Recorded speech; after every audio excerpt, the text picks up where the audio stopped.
MLA സ്ഥാനം ഒഴിയണോ എന്ന് തീരുമാനിക്കേണ്ടത് രാഹുൽ. സണ്ണി ജോസഫ്.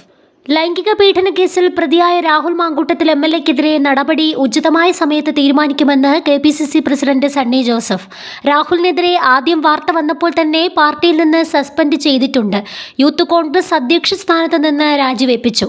നിയമസഭ സമ്മേളിക്കുന്ന ഘട്ടമായപ്പോൾ പാർലമെന്ററി പാർട്ടിയിൽ നിന്നും സസ്പെൻഡ് ചെയ്തു. സസ്പെൻഡ് ചെയ്ത കാര്യം ചൂണ്ടിക്കാട്ടി സ്പീക്കർക്ക് പ്രതിപക്ഷ നേതാവ് കത്തുകൊടുത്തു. അതുകൊണ്ട് രാഹുൽ തങ്ങളോടൊപ്പമല്ല, നിയമസഭയിൽ പ്രത്യേകമായാണ് ഇരുന്നത്. അത്രയും നിലപാട് കോൺഗ്രസ് സ്വീകരിച്ചെന്ന് സണ്ണി ജോസഫ് വ്യക്തമാക്കി. മീറ്റ് ദി പ്രസ് പരിപാടിയിൽ സംസാരിക്കുകയായിരുന്നു അദ്ദേഹം. നിയമത്തിന്റെ വഴിക്ക് പോകട്ടെ എന്നതാണ് കോൺഗ്രസ് ഇതുവരെയും കൈക്കൊണ്ട നിലപാട്.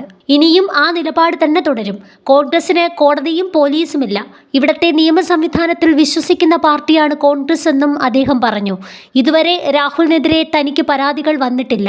ഇന്നലെയാണ് കൃത്യമായൊരു പരാതി വന്നത്. അതിൽ പേരോ സ്ഥലമോ ഒന്നുമില്ലാതിരുന്നിട്ടും താനത് DGPക്ക് കൈമാറുകയാണ് ചെയ്തത്. പരാതിക്കാരിക്ക് മറുപടിയും അയച്ചു.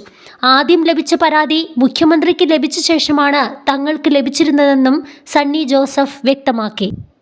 CPM പ്രതികളെ ഭരണത്തിന്റെ ബലത്തിലും പാർട്ടിയുടെ തണലിലും സംരക്ഷിക്കുമ്പോൾ ഞങ്ങൾ പരാതി വന്നയുടൻ ഉചിതമായ നടപടി സ്വീകരിച്ചെന്നും അദ്ദേഹം പറഞ്ഞു. ശബരിമല സ്വർണ്ണക്കൊള്ള കേസിൽ ജയിലിലായിട്ടും പത്മകുമാർ CPM പത്തനംതിട്ട ജില്ലാ കമ്മിറ്റിയിലുണ്ട്. താൻ പങ്കെടുത്ത യോഗം പത്മകുമാറിനെ പറ്റി ചർച്ച ചെയ്തതുപോലുമില്ലെന്നാണ് MV ഗോവിന്ദൻ പറഞ്ഞത്. CPMഉം ഞങ്ങളും തമ്മിലുള്ള വ്യത്യാസം അതാണ്. പത്മകുമാറിനെ പുറത്താക്കിയാൽ കൂടുതൽ CPM നേതാക്കളുടെ പങ്ക് പുറത്തുവരും. ഹൈക്കോടതി ഇടപെട്ടില്ലെങ്കിൽ കേസ് തന്നെ മാച്ചേനെ. CPMന്റെ പയ്യന്നൂരിലെ ഒരു സ്ഥാനാർത്ഥി 20 വർഷം തടവ് ശിക്ഷ അനുഭവിച്ചയാളാണ്. വടക്കാഞ്ചേരിയിലെ സ്ഥാനാർത്ഥി കരുവന്നൂർ കേസിലെ പ്രതിയാണ്.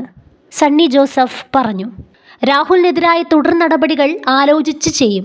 MLA സ്ഥാനം രാജിവെക്കേണ്ടത് രാഹുലാണ്. പാർട്ടിയിൽ നിന്ന് സസ്പെൻഡ് ചെയ്തയാൾക്ക് ഇക്കാര്യത്തിൽ ഉചിതമായ തീരുമാനമെടുക്കാൻ അവകാശമുണ്ട്.